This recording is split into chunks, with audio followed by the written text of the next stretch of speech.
Hello everyone, this is Pradeep Verma, the commerce गुरु। स्वागत है एक बार फिर से आप सभी का आपके अपने YouTube channel commerce study zone में। तो जैसा कि आप सभी जानते हैं कि हमने एक नए मिशन पर वर्क करना स्टार्ट किया है, and that is to prepare the term one examination, जो कि नवंबर एंड दिसंबर के मंथ में सीबीसी कंडक्ट कराने वाली है। इसके हम मिशन पर काम कर रहे हैं, एंड जिसके under both the subject accountancy and business studies में हम एमसीक्यू की सीरीज़ को आप तक पहुंचा रहे हैं, जिसमें पिछले वीडियो में मैंने आपको अकाउंटेंसी के एमसीक्यू सीरीज़ का पार्ट 1 दिया है, और आज के इस वीडियो में आपको बिजनेस स्टडीज़ के एमसीक्यू के सीरीज़ का पार्ट 1 अवेलेबल कराया जा रहा है। और आज के इस वीडियो में आपको, जैसा आप देख पा रहे थंबनेल में, कि nature and significance of management पर बेस्ड 10 एमसीक्यू क्वेश्चंस मिलेंगे। एंड बिल्कुल आपको ध्यान से देखना है वीडियो, और अंत तक देखना है अगर आपको रियली इस वीडियो का फ़ायदा उठाना है, क्योंकि इस वीडियो में आपको हर एक उस तरह के क्वेश्चंस का एग्जाम्पल मिलने वाला है प्रैक्टिस पर्पस के लिए, जो आपके बोर्ड पॉइंट ऑफ व्यू से इम्पॉर्टेंट है। Specifically case study and source based question को मैंने इस वीडियो में आप सभी के लिए कंपाइल किया है। तो आइए बिना किसी देरी के स्टार्ट करते हैं आज का ये video.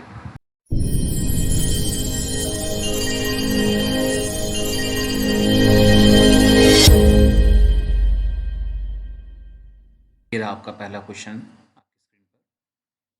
Which of the following can not be included in the middle level of management. तो आप सभी लोगों ने लेवल्स ऑफ मैनेजमेंट के बारे में पढ़ा हुआ है कि 3 तरह के लेवल्स होते हैं, top, middle and lower level. तो बोला ये जा रहा है कि आपको कुछ नीचे ऑप्शंस मिलने वाले हैं, जिनमें से कौन सा ऐसा है या कौन कौन से ऐसे हैं जो मिडिल लेवल्स पर इंक्लूड नहीं किए जाते हैं। बहुत ध्यान से देखिएगा। The first post as given is Chief Executive Officer, second one is Sales Manager, and third one is Plant Superintendent. And आपके choices हैं only one, both 1 and 2, both second and third, and last option all, that is 1, 2 and 3. तो आइए ध्यान से समझते हैं question में बोला क्या है, आपको करना क्या है। तो आपके पास ये 3 जो पोस्ट आपको दिखाई दे रहे हैं, इन तीनों पोस्ट को आपको ध्यान से समझना है और ये पहचानना है कि इनमें से कौन सा वो पोस्ट है जो कि मिडिल लेवल पर कभी भी इंक्लूड नहीं किया जा सकता है। ठीक है, तो तीनों को अगर हम ध्यान से देखें तो जो हमारा ये पहला पोस्ट दिया है, दैट इज सीईओ, वो हमारे टॉप लेवल ऑफ मैनेजमेंट का एक पार्ट है। अगर हम सेल्स मैनेजर की बात करें तो ये हमारे डिपार्टमेंटल हेड हैं, यानी मिडिल लेवल ऑफ मैनेजमेंट में आते हैं। And plant superintendent also comes under middle level. तो आउट ऑफ दीज 3, ये जो सेकंड और थर्ड है, ये तो मिडिल लेवल पे आ गए, बट जो फर्स्ट चॉइस है हमारा, ये स्ट्रिक्टली हमारे मिडिल लेवल पर नहीं आता बल्कि टॉप लेवल पे आता है। तो according to the question, the first one is the correct answer, and इसका मतलब हो गया only one, that is option number A. तो अब आइए इसी अकॉर्डिंग अपने क्वेश्चन का आंसर देख लेते हैं एक बार। तो जैसा आप देख पा रहे हैं अपने स्क्रीन पर, करेक्ट आंसर है आपका ऑप्शन नंबर ए, यानी ओनली वन। मैं आपको ऑलरेडी इसका एक्सप्लेनेशन प्रॉपरली दे चुका हूं। नेक्स्ट क्वेश्चन पे बढ़ते हैं, question number 2। Carefully read the following statements related to the nature of management and select the correct option. देखिए एक बार ध्यान से समझिएगा क्या बोला गया क्वेश्चन में। आपको कुछ स्टेटमेंट्स मिलने वाले हैं, उसको बहुत ध्यान से पढ़ना है, related to the nature of management. आप सभी को पता होगा नेचर ऑफ मैनेजमेंट 3 होते हैं, और उनसे रिलेटेड आपको स्टेटमेंट्स मिलने वाले हैं, और आपको करेक्ट ऑप्शन को सेलेक्ट करना है। तो let's see what are the various statements available in the question. Statement number 1, management can be considered as a pure or exact science. तो बोल रहे हैं मैनेजमेंट को आप मान सकते हैं कि वो एक प्योर या एग्जैक्ट साइंस है। Second statement is management can be accepted as an art of getting the things done by others. And the third statement is management can be recognized as a full fledge profession. तो ये 3 statement हैं जो कि हमारे तीनों ही nature, that is science, art and profession से related एक एज अ कंक्लूजन दिया गया है। और अब आपको करेक्ट ऑप्शन चुनना है कि both, that is statement number 1 and 2 are correct, या फिर only second statement is correct, और option both second and 3, that is second statement and third statement are correct, and last सारे स्टेटमेंट ही correct है। तो मैंने आपने पिछले वीडियो में भी बताया कि सीबीसी आपको कॉम्पिटेंसी बेस्ड क्वेश्चंस देने वाली है, और जिसमें इस तरह के आपको चॉइसेस देखने को मिलेंगे जो ऑलमोस्ट आपको कंफ्यूज करते हैं। बट अगर आप क्वेश्चन को और उसके दिए गए डेटा को ध्यान से पढ़ेंगे तो आप कभी भी कंफ्यूज नहीं होंगे। तो क्वेश्चन में पहले ही पूछा गया था कि नेचर ऑफ मैनेजमेंट से रिलेटेड आपको स्टेटमेंट्स दिए गए। तो पहला आपका स्टेटमेंट था कि मैनेजमेंट को हम कंसिडर कर सकते हैं as a pure or exact science. और आप सभी जानते हैं कि अगर हम मैनेजमेंट के साइंस के जितने भी फीचर्स होते हैं उसको अगर हम वन बाय वन एनालाइज करते हैं, जैसा आप सभी जानते हैं कि 3 फीचर्स एज अ साइंस हमने पढ़े हैं, और उन तीनों फीचर्स को एनालाइज करने के बाद हम ये मानते हैं और समझते हैं, जानते हैं कि management can not be accepted as a pure science or exact science, बल्कि मैनेजमेंट को तो हम इन एग्जैक्ट साइंस या सॉफ्ट साइंस कहते हैं या सोशल साइंस भी कहा जा सकता है। तो इस तरह से हम कंक्लूड कर सकते हैं कि जो स्टेटमेंट नंबर 1 है ये एक फॉल्स कंक्लूजन या स्टेटमेंट है। सेकंड बोला गया है management can be accepted as an art of getting the things done by others. बिल्कुल सही बोला गया है, मैनेजमेंट को हम बिल्कुल एक्सेप्ट कर सकते हैं एज एन आर्ट जिसमें कि हम थिंग्स एक्टिविटीज़ को दूसरों से करवाते हैं। तो बिल्कुल मैनेजमेंट के जो नेचर है आर्ट को लेकर, मैनेजमेंट एज एन आर्ट, उसमें साफ साफ ये बात साबित होती है उसके सारे तीनों फीचर्स को पढ़ने के बाद कि मैनेजमेंट में आर्ट के सारी खूबियाँ मौजूद है, यानी management can be accepted as an art. तो यानी ऑप्शन स्टेटमेंट नंबर 2 बिल्कुल सही है। थर्ड स्टेटमेंट पे आते हैं कि management can be recognized as a full fledged profession. Again इसको बहुत ध्यान से देखिए तो मैनेजमेंट के एज अ प्रोफेशन के जो नेचर है उसमें 5 तरह के आपको बताए गए हैं फीचर्स। जब वन बाय वन हम उन पांचों को स्टडी करते हैं, एनालाइज करते हैं, तो मालूम चलता है कि उसमें से मोस्ट ऑफ द जो हमारे फीचर्स हैं वो अनअवेलेबल होते हैं, एंड दैट इज़ वाई हम ये कह सकते हैं कि मैनेजमेंट में ये जो फीचर है फुल फ्लेज प्रोफेशन का अनअवेलेबल है। तो दैट मीन्स कि ऑप्शन नंबर 3 भी गलत है एंड स्टेटमेंट नंबर 1 भी गलत है, ओनली स्टेटमेंट नंबर 2 ही सही है। तो जैसा बोला गया था कि मैनेजमेंट के नेचर के बारे में इन बातों को पढ़कर करेक्ट ऑप्शन को चुनिए, तो जैसा लिखा हुआ है इन सारे ऑप्शन में कौन कौन से स्टेटमेंट करेक्ट हैं। तो जैसा हम देख पा रहे हैं सिर्फ और सिर्फ ऑप्शन नंबर 2 स्टेटमेंट नंबर 2 ही करेक्ट है, एंड इसके अकॉर्डिंग हमारा ऑप्शन नंबर बी बिल्कुल सुटेबल है। तो इस अकॉर्डिंग हमने इस क्वेश्चन को समझा, और ऐसे ही जब तक आप समझोगे नहीं तब तक आप क्वेश्चन को सही से करेक्ट नहीं कर पाओगे। नाउ ये रहा हमारा answer option number B, that is only second option is correct. ठीक है, थर्ड क्वेश्चन पे आते हैं। Which of the following is not the organizational objectives of the management. मैं अक्सर आप सभी को ये चीज़ बताता आता हूँ कि जब भी किसी क्वेश्चन में ये बोला जाए नॉट, तो आपको अलर्ट होना है थोड़ा सा ज़्यादा, या आपको उल्टा समझना है। जैसे बोला कि which of the following is not the organizational objective, तो आप सोच लीजिए कि आपको कुछ मिलने वाले हैं लिस्ट, उसमें से आप पहले रिकॉग्नाइज करिए कौन कौन से ऑर्गेनाइजेशनल ऑब्जेक्टिव्स हैं, तो अल्टीमेटली जो बच जाएगा वो आपका आंसर बन जाएगा। तो इस तरह से ईजी वे में आप समझ सकते हैं, अदरवाइज नॉट वाले क्वेश्चन ज़्यादा परेशान करते हैं बच्चों को। ठीक है, चलिए इससे पहले कि हम और समझें, डिस्कस करें, तो पहले हम आगे के स्टेटमेंट्स या डिटेल्स को देख लेते हैं। Survival, profit, employment opportunity and growth, 4 तरह के आपको यहाँ पर ऑब्जेक्टिव्स दिखाए गए हैं, और इनमें से कौन सा ऐसा है जो कि आपके ऑर्गेनाइजेशनल ऑब्जेक्टिव्स में नहीं आता है। ऑप्शंस दे दिए गए हैं 1 and 2, या फिर 3 and 4, या ओनली 3, या फिर बोथ 1 and 4। अब आइए फिर एक बार डिटेल में समझने की कोशिश करते हैं क्या क्या दिया गया है। तो आपसे पूछा गया था कौन सा ऑर्गेनाइजेशनल ऑब्जेक्टिव में नहीं इंक्लूड होता है। तो जब आप बिजनेस मैनेजमेंट के ऑब्जेक्टिव्स को पढ़ते हैं तो उसमें जो ऑर्गेनाइजेशनल ऑब्जेक्टिव आपका एज एन ऑब्जेक्टिव है उसमें सर्वाइवल भी इंक्लूडेड है, प्रॉफिट भी इंक्लूडेड है, एंड ग्रोथ। यानी आपके जो फर्स्ट, सेकंड और थर्ड ये जो चॉइसेस दिए गए हैं ये तीनों मिलकर के ही ऑर्गेनाइजेशनल ऑब्जेक्टिव को कंप्लीट करते हैं। मतलब ऑर्गेनाइजेशनल ऑब्जेक्टिव के अंदर ये तीनों कंपोनेंट्स इंक्लूड होते हैं, सर्वाइवल, ठीक है, प्रॉफिट और ग्रोथ, ये तीनों ही इसके अंदर आते हैं। यानी जो एम्प्लॉयमेंट अपॉर्चुनिटी का जो ऑप्शन दिया गया ये हमारे ऑर्गेनाइजेशनल ऑब्जेक्टिव्स में नहीं आता। No doubt this is the objective of the management, but organizational objectives नहीं है। तो जो पूछा गया था कि कौन सा नहीं है, तो इसका मतलब क्लियर है कि ओनली ऑप्शन नंबर 3 ही है जो कि नॉट वाले सेक्शन में कंसिडर होगा। तो इस हिसाब से हमारा करेक्ट आंसर क्या बनता है तो आप लोग समझ ही गए होंगे। फिर भी आइए देखते हैं आंसर हमारा क्या है। तो हमारा करेक्ट आंसर जैसा आप स्क्रीन पर देख पा रहे हैं ऑप्शन नंबर सी है, और जिसका मतलब था ओनली थर्ड, और जिसके अंतर्गत क्या था, एम्प्लॉयमेंट अपॉर्चुनिटी। और क्यों ये हमारे ऑर्गेनाइजेशनल ऑब्जेक्टिव का पार्ट नहीं है, क्योंकि ये सोशल ऑब्जेक्टिव्स के अंदर आता है। Social objective, organizational objective and personal objective, ये 3 ऑब्जेक्टिव्स होते हैं, उनमें से सोशल ऑब्जेक्टिव के अंदर ही आता है एम्प्लॉयमेंट ऑब्जेक्टिव्स। ठीक है सर, एम्प्लॉयमेंट अपॉर्चुनिटी। तो इस तरह से हमारे इस क्वेश्चन का जवाब बन गया option number 3, that is option number C यानी ओनली 3। नेक्स्ट क्वेश्चन पर आते हैं।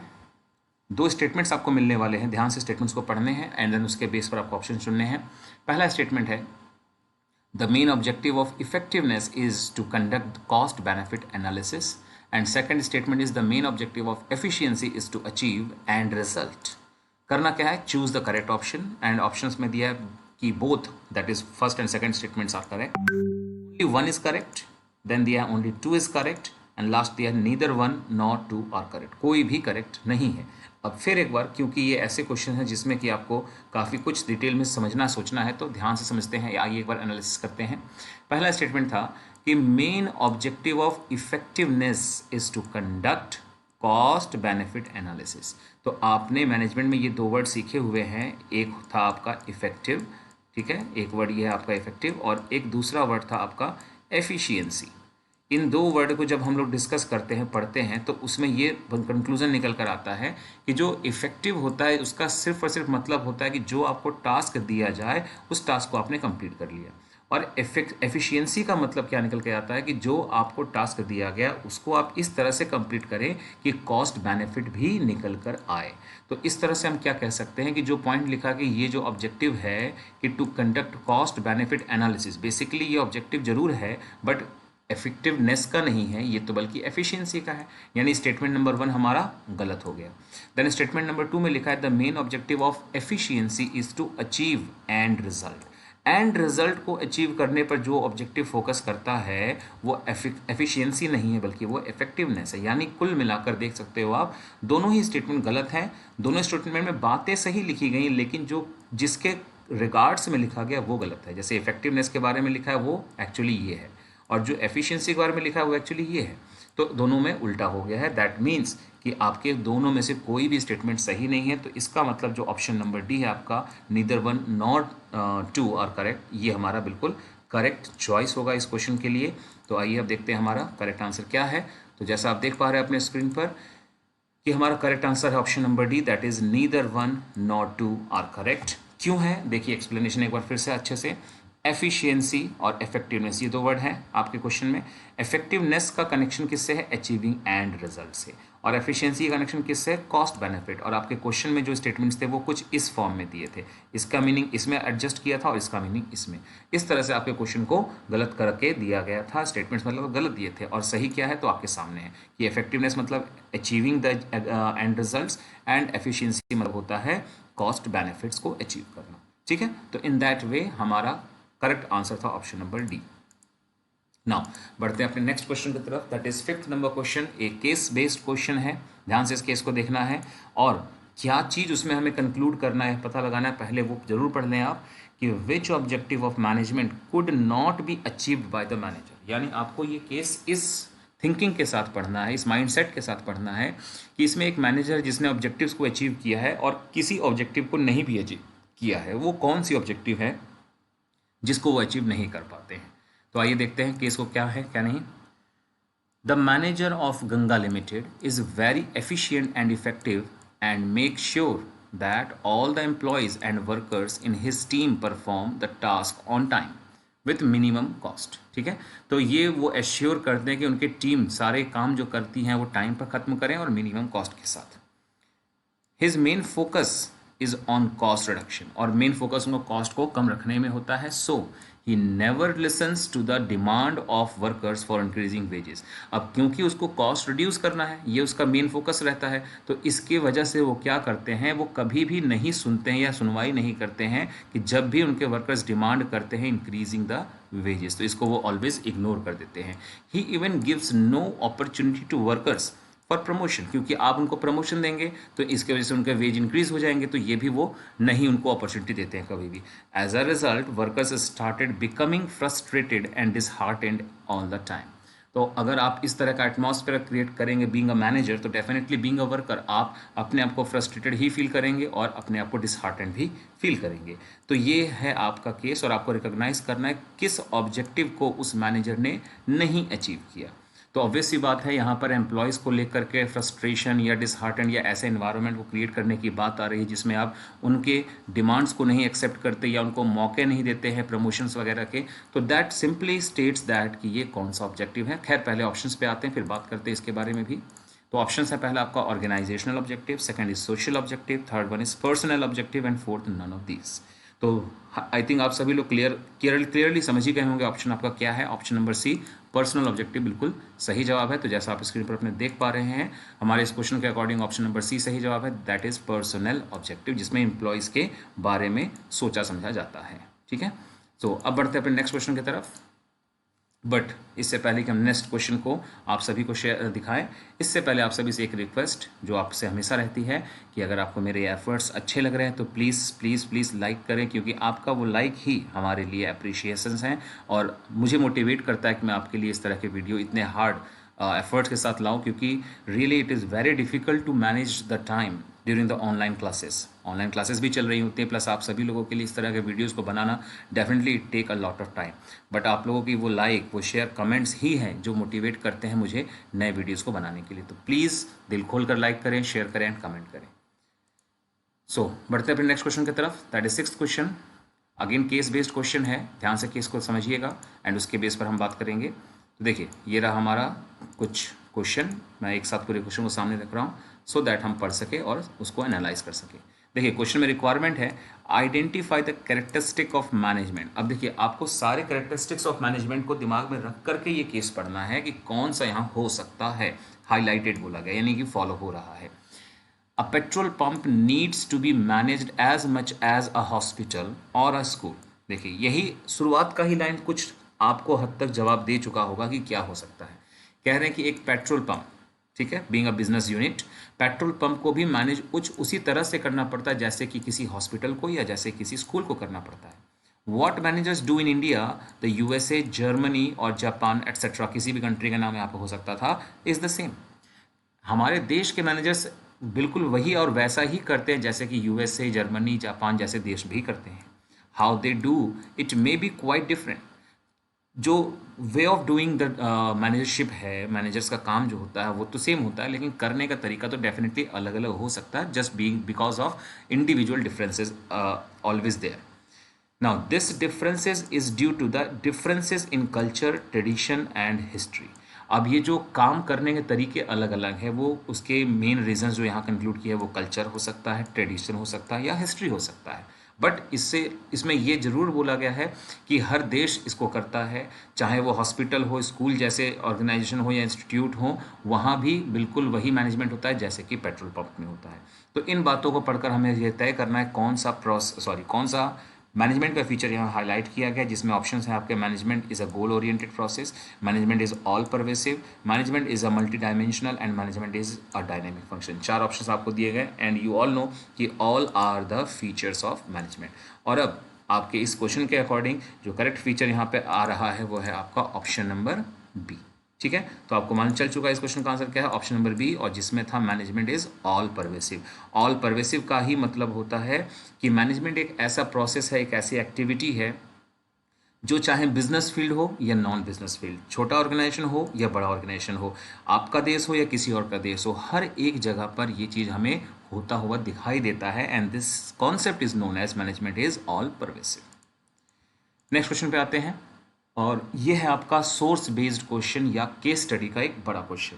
ये पिछले साल भी इंक्लूड किया गया था सिलेबस में, वो अलग बात है कि इस साल बोर्ड के पेपर्स ही नहीं हो पाए, इसलिए कोई भी हमारे पास एक लाइव, एक रियल एग्जाम्पल नहीं है। लेकिन इस तरह के क्वेश्चन को सीबीएसई ने इंक्लूड किया है, उन्होंने मॉडल टेस्ट पेपर में इसको सजेस्ट किए थे।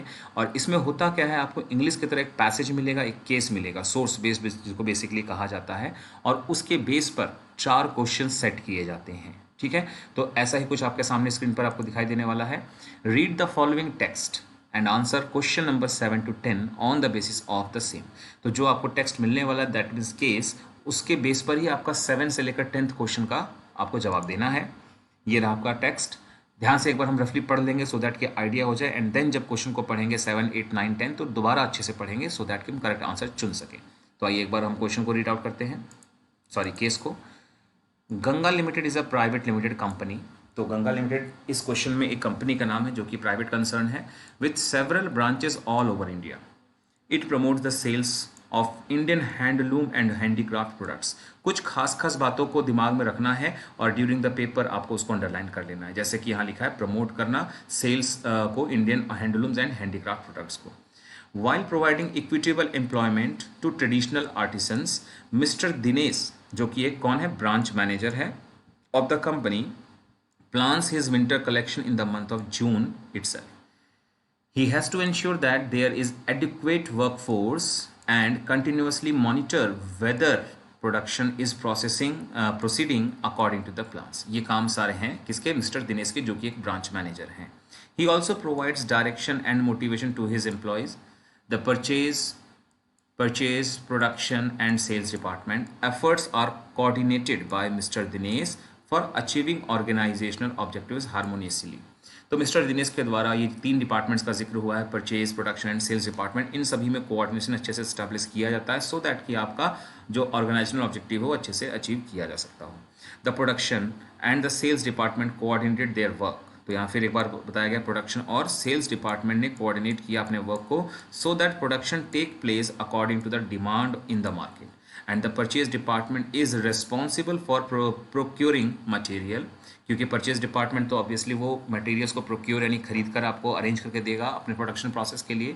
And this then become the basis of the activities of the production department and finally sales can take place. तो ये था आपका पूरा का पूरा केस जिसके मेन हाइलाइट्स को मैंने बता दिया है और ये भी आपको ट्रिक बताया कि जब आप केस को पढ़ें तो कुछ खास खास बातों को अंडरलाइन जरूर करें, क्योंकि किसी भी क्वेश्चन के जवाब के लिए दोबारा हमें पूरा का पूरा केस पढ़ना पड़े तो that will kill our time. बहुत प्रीसियस टाइम होता है बोर्ड एग्जामिनेशन में जो आपके पास ज़्यादा नहीं होते, तो उनको बर्बाद नहीं करना है. Now on this basis question number 7 पे आते हैं. अब आप देख सकते हैं आपके स्क्रीन पर एक स्टेटमेंट है जो आपके उसी केस से रिलेटेड है एंड उसके बेस पर एक क्वेश्चन पूछा गया है. और आपका स्टेटमेंट है जैसा आप देख पा रहे हैं अपनी स्क्रीन पर कि it promotes the sales of Indian handloom and handicraft products while providing equitable employment to traditional artisans. Which of the following objective of management are fulfilled by Ganga limited. तो आप सभी जानते हैं कि ऑब्जेक्टिव तो किसी भी ऑर्गेनाइजेशन के 3 ही होते हैं, तो ऑब्वियसली बात है उन तीनों का नाम आपको मिलने वाला है और आपको करेक्ट चुनना है. जैसा आप सभी देख सकते हैं आपके सामने लिखा है organizational objective, social objective, personal objective and all of these. तो यहाँ पर जो आपको केस पूरे क्वेश्चन को नहीं ध्यान देना, इस पर्टिकुलर स्टेटमेंट के बेसिस पर जो बोला है कि प्रमोट करना sales of Indian handlooms and handicraft products को and equitable employment opportunity to traditional artisans. इस बेसिस पर आपको तय करना है कौन सा ऑब्जेक्टिव है जो अचीव किया है. तो it is basically social objective, माफ़ कीजिएगा सोशल ऑब्जेक्टिव. ठीक है ना, क्योंकि पर्सनल तो भाई हमारे स्टाफ से रिलेटेड होता है. तो अब आते हैं हमारे ऑप्शन की तरफ, करेक्ट आंसर की तरफ. जैसा आप देख पा रहे हैं आपके स्क्रीन पर है correct answer option number B, that is social objective यहाँ पर अचीव किया है, क्योंकि एम्प्लॉयमेंट अपॉर्चुनिटी को जनरेट करने की बात हो रही है और इंडियन हैंडलूम्स एंड हैंडीक्राफ्ट्स को प्रमोट करने की भी बात हो रही है. खैर बढ़ते हैं अपने नेक्स्ट क्वेश्चन की तरफ, that is question number 8. Eight which level of management is mister Dinesh working in Ganga limited. Simple, बहुत सिंपल सा क्वेश्चन है, लेकिन आप सभी जानते हैं किसी भी लेवल को चुनने से पहले हमको पता होना चाहिए कि उस लेवल पर, जिस लेवल पर वर्क कर रहे हैं उस लेवल पर वो कर क्या रहे हैं. जरा एक बार हम देखते हैं अपने पिछले स्लाइड्स की तरफ कि जो हमारे केस में बताया था मिस्टर दिनेश के जॉब प्रोफाइल के बारे में, तब हमें अच्छे से जानकारी मिल पाएगी. देख सकते हो आप यहाँ लिखा है कि मिस्टर दिनेश जो कि एक ब्रांच मैनेजर है, इससे भी अपने आप में आपको जवाब मिल जाता है और बाकी उनके एक्टिविटीज़ बताए गए हैं कि देखिए उनका काम क्या था कि वो इंश्योर करते हैं ये सब चीज़ें. देखिए मैं अंडरलाइन कर दे रहा हूँ आप सभी के लिए. इन सभी से आपको पता चल जाता है, अंदाज़ा लग जाता है कि वो किस लेवल पर वर्क कर रहे हैं या कर रहे थे. तो आप सभी समझ गए होंगे कि इसका जवाब क्या है. तो इसका जवाब है आपका मिडिल लेवल. ये रहा आपका करेक्ट आंसर आपकी स्क्रीन पर, that is Mr. Dinesh is working at middle level. Option number B is the correct answer. बढ़ते हैं आज के नेक्स्ट 9th क्वेश्चन की तरफ, जिसमें अगेन एक केस या हमारे केस का एक एक्सट्रैक्ट है और उसके बेसिस पर ये आपसे सवाल किया गया. और केस क्या है आपका, तो फिर एक बार ध्यान से देखना है आपको केस. आइए पढ़ते हैं. He has to ensure that there is adequate workforce and continuous monitor whether production is proceeding according to the plans. Identify करना है वो फंक्शन ऑफ मैनेजमेंट. अब आपको पहले पता होने चाहिए कि मैनेजमेंट के फंक्शंस कौन से हैं या कितने हैं. तो मैनेजमेंट का पहला फंक्शन आता है आपका प्लानिंग, दूसरा फंक्शन आता है ऑर्गेनाइजिंग, तीसरा फंक्शन आता है स्टाफिंग, चौथा फंक्शन आता है directing, and last but not the least आपका पांचवा आता है कंट्रोलिंग। ये 5 फंक्शंस होते हैं आपके मैनेजमेंट के अंदर। तो बोला गया ये जो 5 फंक्शंस ऑफ मैनेजमेंट है उनमें से कौन से फंक्शंस को यहाँ हाईलाइट किया है मिस्टर दिनेश के इस पर्टिकुलर एक्टिविटी ने। तो आइए देखते हैं अपने चॉइसेस को, क्या क्या आंसर दिया गया हमें जिसमें से आपको चुनना है। तो ये है आपके 4 ऑप्शंस, 4 चॉइसेस, जिसके अकॉर्डिंग आप देखते हैं पहला लिखा है प्लानिंग एंड कंट्रोलिंग, दूसरा है staffing and planning, third one is staffing and directing, and fourth one is staffing and controlling. तो अगर इस पर्टिकुलर स्टेटमेंट को हम पढ़ते हैं और ये बात समझते हैं तो दिखाई दे रहा है हमको कि यहाँ मॉनिटरिंग का काम कहा जा रहा है, दैट मीन्स कंट्रोलिंग तो होना चाहिए, यानी आपके वो आंसर सही माने जा सकते हैं जिसमें कंट्रोलिंग है, यानी ऑप्शन ए या तो हो सकता है या तो आपका ऑप्शन डी हो सकता है। रेस्ट ये ऑप्शन बी नहीं हो सकता एंड ऑप्शन सी भी नहीं हो सकता, क्योंकि इसमें कंट्रोलिंग को इन्होंने मिक्स नहीं किया है। और यहाँ साथ साथ लिखा था एंश्योर करना कि एडिक्वेट वर्कफोर्स को, एडिक्वेट वर्कफोर्स का मतलब कि अगर आपके डिपार्टमेंट या आपके ऑर्गेनाइजेशन में 20 स्टाफ की ज़रूरत है तो आप ये इंश्योर करें कि 20 स्टाफ आपके पास अवेलेबल हो at the time of production process, ताकि आपके प्रोडक्शन में कभी प्रॉब्लम्स ना आए।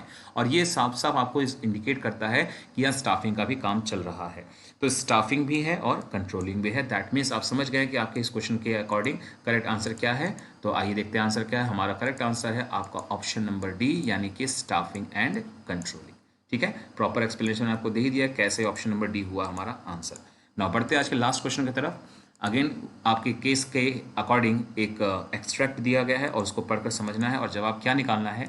आइडेंटिफाई करना है characteristic of coordination being highlighted. देखिए, कोऑर्डिनेशन का कॉन्सेप्ट इस चैप्टर का लास्ट हिस्सा है, जिसके फीचर्स को यहाँ पहचानना है। The purchase, production and sales, जो 3 डिपार्टमेंट्स थे, efforts are coordinated by mister Dinesh for achieving organizational objective harmoniously. The production and the sales department coordinated their work so that production take place according to the demand in the market. ये सारी बातें यहाँ बताई गई हैं और आपको पहचानना था कौन से फीचर्स बताए गए हैं कोऑर्डिनेशन के। तो ये रहे वो चारों के चारों ऑप्शंस। अब इसके अकॉर्डिंग हमको पहचानना है। पहला फीचर दिया है coordination is an all pervasive function. अब देखिए, ये तो ऑब्वियस ही बात है, परचेज डिपार्टमेंट में बोल रहे हैं, प्रोडक्शन डिपार्टमेंट, सेल्स डिपार्टमेंट, तीनों डिपार्टमेंट में बोल रहे हैं कि एफर्ट को कोऑर्डिनेट किया गया। और ऑल परवेसिव का मतलब है कि हर जगह अवेलेबल होना, तो ये हर जगह की ही बात आ गई। दैट मीन्स आपका ऑप्शन नंबर ए जो है वो यहाँ पे हाईलाइट हुआ है। सेकंड आता है कोऑर्डिनेशन अंश्योर यूनिटी ऑफ एक्शन। तो यहाँ पर जिस तरह की बात बताई गई वो आपके सामने है कि the production and the sales department coordinate their work so that production take place according to the demand in the market. ये लाइन साबित करता है कि इन दोनों डिपार्टमेंट ने अपने वर्क को इस तरह से कोऑर्डिनेट किया सो दैट कि उनका जो डिमांड है मार्केट में उसके अकॉर्डिंग प्रोडक्शन पूरा कर सकें। तो यानी ये ऑप्शन भी आपका सही जवाब है। And coordination is a continuous process, ये ऑप्शन तो खैर सही है एज अ फीचर, बट इस पर्टिकुलर स्टेटमेंट या केस में कहीं भी ऐसी बात जिक्र नहीं की गई, तो ये तो नहीं हो सकता। एंड डी ऑप्शन में ए एंड बी दोनों का नाम आ ही गया है, तो ये अब कंफर्म हो गया कि आपका ऑप्शन क्या होना चाहिए। ए और बी अलग अलग तो आप चुन नहीं सकते, तो ऑप्शन डी ही सही बनता है, that is option number A and B. ठीक है, तो आइए देखते हैं हमारा आंसर क्या है। तो हमारा correct answer option number D, that is both, that is feature number A and feature number B. तो ये था आज का 10 क्वेश्चन का कलेक्शन आप सभी के लिए बिजनेस स्टडीज से, जिसमें मैंने केस स्टडी क्वेश्चन को इन्वॉल्व किया, कॉम्पिटेंसी बेस्ड क्वेश्चन को इन्वॉल्व किया, सोर्स बेस्ड क्वेश्चन को भी रखा, जिससे आप सभी अपने टर्म 1 एग्जामिनेशन का बेहतर से बेहतर प्रिपरेशन कर सके। एंड होप्स हो कि आप सभी को आज का ये एफर्ट अच्छा लगा होगा, और अगर अच्छा लगा है तो प्लीज़ लाइक बटन को दबाने में कंजूसी बिल्कुल ना करें, दिल खोल कर लाइक करें और अपने फ्रेंड्स और अपने सर्कल में सर्कुलेट जरूर करें सो दैट कि ये वीडियो, ये एफर्ट सब तक पहुँच सके। Thanks for watching. मिलते हैं अपने नेक्स्ट वीडियो में।